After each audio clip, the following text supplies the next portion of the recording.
I'm going to try and show you how I paint these N-scale DPM buildings.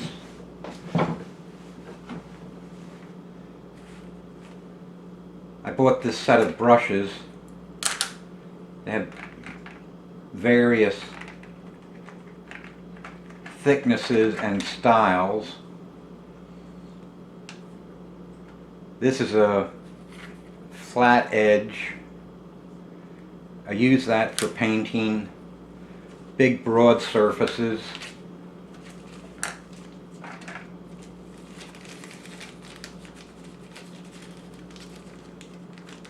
Such as the roof panels. It's good for that.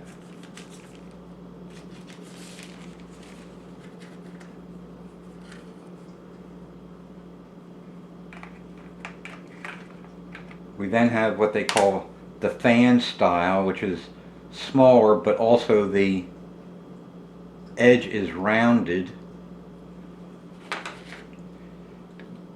I'm going to use that when I start to paint this front wall of the building. Here's a smaller flat edge, good for not tiny detail, but the smaller details. Then we have a super fine, which a lot of times I used for the touch-ups that have to happen, and there's always touch-ups. Also good for really fine lines. The set I purchased also has a super long brush that I've decided to not use for paint, but instead I use that actually for dusting my cars and dusting some buildings when that's necessary. So I'm going to start by showing you this front facade, or the front wall of the building. There's four sides. You can see I start actually by using this brush to paint on the early color. I also used it to do the windows. It's broad enough to do the structure, but also small enough to get in there and do the windows. But like I say, there always will be touch-up. Now when using these water-based acrylic paints, Poly is a well-known brand. It's real good. It goes on smooth and it dries flat. You got to keep shaking them. This blue, I bought this at a arts and crafts shop. A very inexpensive. This whole tube only cost 75 cents. And usually you don't thin these acrylics because they're water-based and they're already reasonably thin. This one is different. This is actually a little thicker and sometimes does need a little thinning to get a smooth, flat finish. But that's my first coat. Sometimes they will require a second coat, but these came out pretty nice. But now I'm going to try to put on a contrast color for the brickwork. As you can see, there's nice detail in these little building kits, and they're all bricks. And then after this goes on and after it dries, I can see how the contrast works out and whether I really want to do that for the whole building.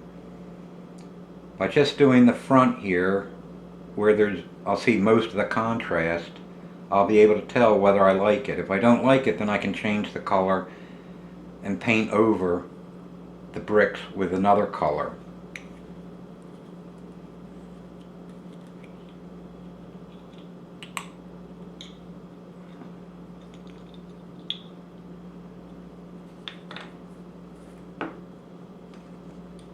Sometimes the tops stick. I just push them back down.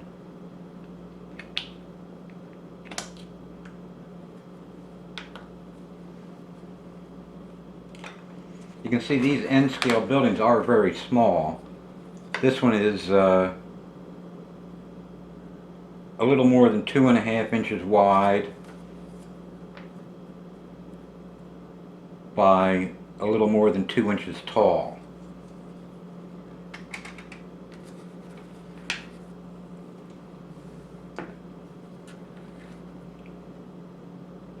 And one thing about these acrylic paints,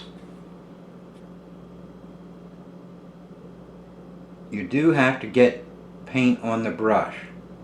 And although it's called a brush, as you can see, what I'm really doing is dabbing the paint on. Because if you brush it out, it'll get too thin.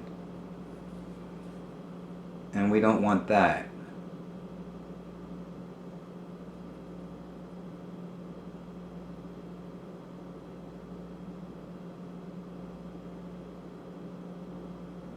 This is where this fan, the round edge brush, comes in real handy, because it can get up into the corners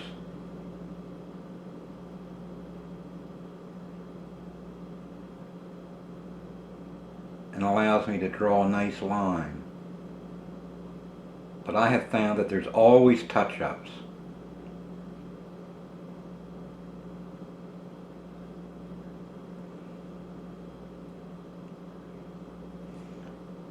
Because no matter how careful you are going to get a little overbrushing, and that will require touching up. This is usually the most difficult part of the building because there's so much detail on the front wall. And you can see I'm not really brushing it so much as I'm pushing the paint up to where I want it.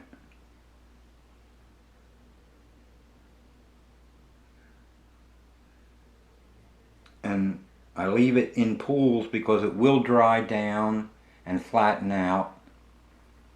If you try and brush it out too much, like I say, the color really won't get on as thickly as you need it to have a nice finish.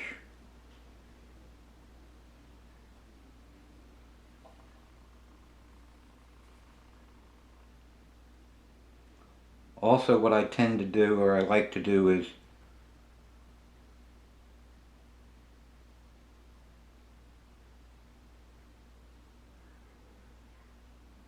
paint the bricks and do most of the windows, but I leave the inside of the window for my little fine brush, which I will do after I've done the brickwork and allowed it to dry, so that then I can handle it. I find you got to keep turning these.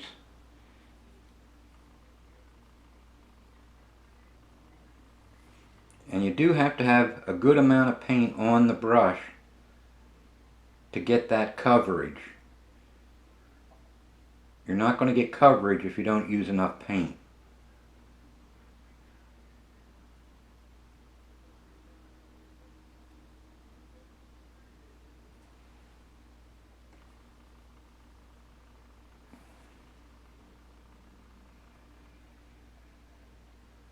And you can see I'm just continuing to dab it on as opposed to brushing it on.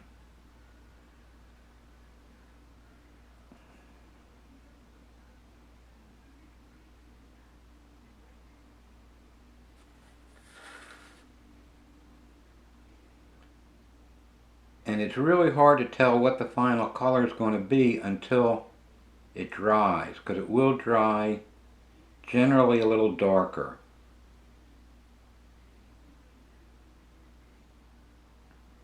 At my age, my hand is not as steady as I would like, but by taking my time and being really willing to retouch, I get the job done. Just trying to force it into that corner there. I don't try and force it too hard because I know I'm going to have to retouch. And when I retouch, I'll be using that small, real fine brush. But I do want to get right up there so that the color does get right up to the blue color.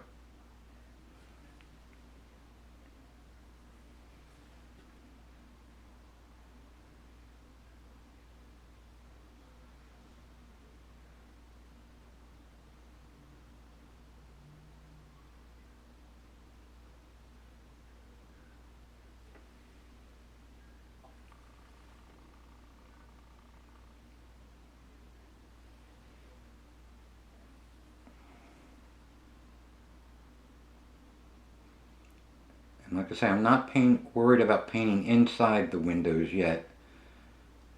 I'll do that with that little fine brush after I get the broad work done on the bricks.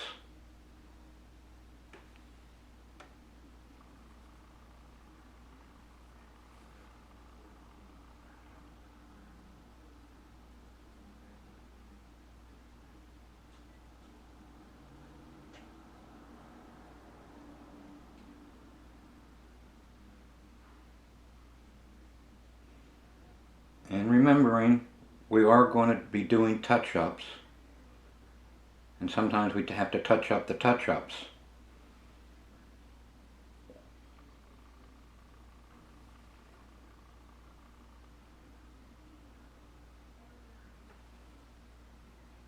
Like I say, you want to get a fair amount of paint on there. It looks like it's all pooling, and that's really what you want because it will dry down.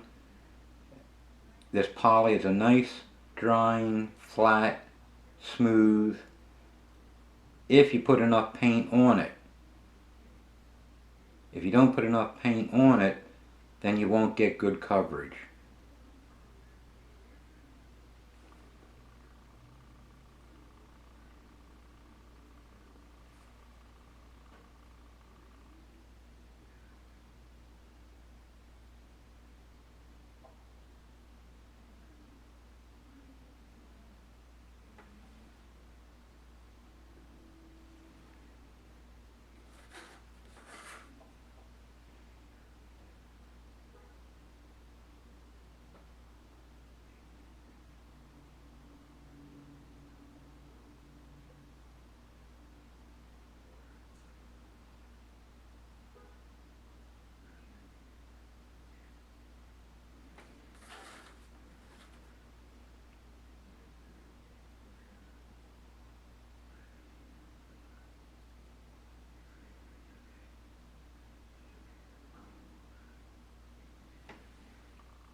I think I mentioned that the Woodland Scenics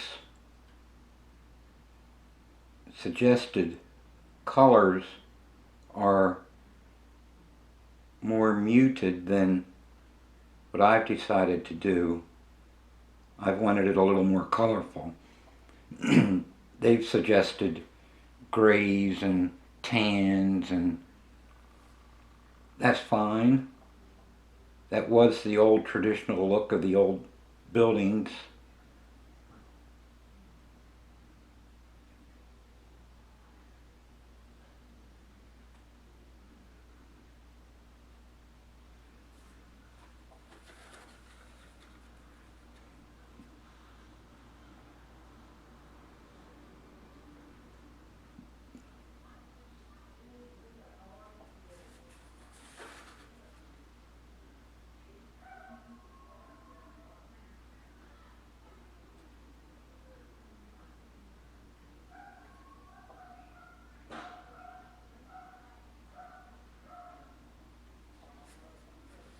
And that's that. We'll have to wait for it to dry to see what it looks like in its final version. But I'm happy with that as the start.